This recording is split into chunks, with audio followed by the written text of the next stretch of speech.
Baik, bismillahirrahmanirrahim. Assalamualaikum warahmatullahi wabarakatuh. Izin memperkenalkan diri, nama saya Muhammad Raffi Abipraya Indrawan dengan NPM 24120111120 dengan dosen pengampu Bapak Rudi Natami Harja SHDEA. Pertama-tama saya ucapkan terima kasih yang sebesar-besarnya kepada Bapak Rudi Natami Harja SHDEA karena telah memberikan saya kesempatan untuk memperbaiki nilai saya menjadi lebih baik lagi. Kali ini saya akan menjelaskan tentang yuridiksi. Baik, apa itu yuridiksi? Yuridiksi adalah hak atau kewenangan untuk membuat, mengatur, dan menegakkan hukum kepada orang, benda, atau peristiwa yang ada di suatu wilayahnya. Mengapa yuridiksi penting? Yaitu untuk menentukan batas kewenangan hukum suatu negara di dunia tanpa adanya pemerintahan global. Tanpa yuridiksi, kedaulatan negara tidak dapat dijalankan secara nyata. Penting dalam kasus lintas batas seperti cybercrime, perdagangan orang, dan kejahatan internasional. Yuridiksi adalah hal penting untuk mewujudkan kedaulatan, karena tanpa adanya yuridiksi, kedaulatan itu hanya bersifat simbolik. 3 aspek kedaulatan. Yang pertama, internal, yaitu untuk mengurusi urusan dalam negeri. Yang kedua, eksternal, yaitu untuk menjalin hubungan dengan negara lain. Yang ketiga, teritorial, yaitu batas penuh kekuasaan. Prinsip-prinsip yuridiksi. Yang pertama ada prinsip teritorial, yaitu negara berwenang mengadili pelaku di seluruh batas wilayahnya. Contohnya kasus Bali 9, yaitu negara mengadili warga negara Australia di wilayahnya. Yang kedua yaitu prinsip nasional aktif. Prinsip nasional aktif yaitu negara dapat mengadili warga negaranya yang melakukan kejahatan di luar negeri. Contohnya kasus korupsi yang terjadi di luar negeri. Yang ketiga, prinsip nasional pasif.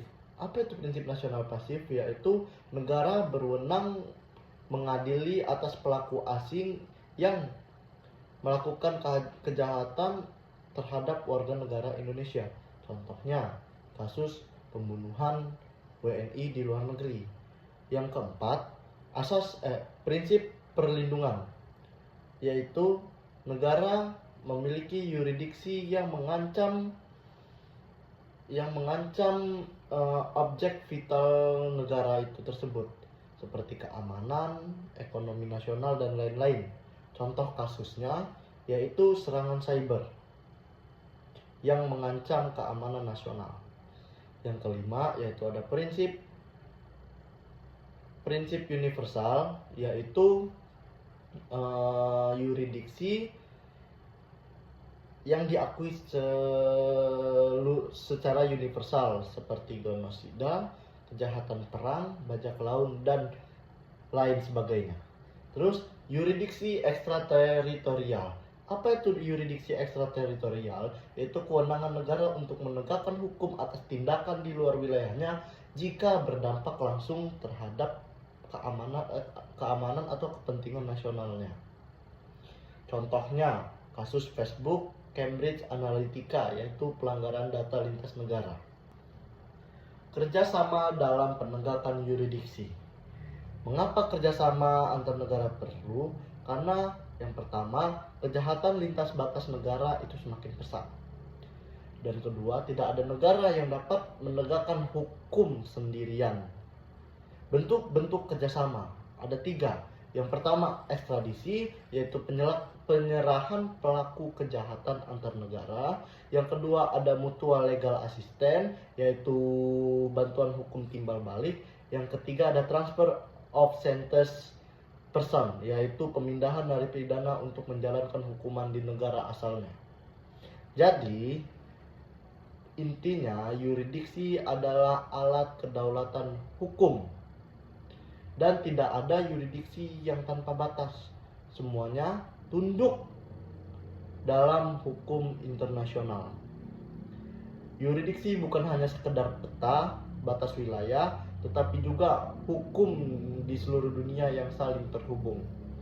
Cukup sekian dari saya. Apabila ada salah kata atau perbuatan, saya mohon maaf. Sekali lagi saya ucapkan terima kasih yang sebesar-besarnya kepada Bapak Rudi Natamiharja SHDEA karena telah memberikan saya kesempatan untuk memperbaiki nilai saya, dan saya berharap dapat diberikan nilai yang maksimal. Wassalamualaikum warahmatullahi wabarakatuh.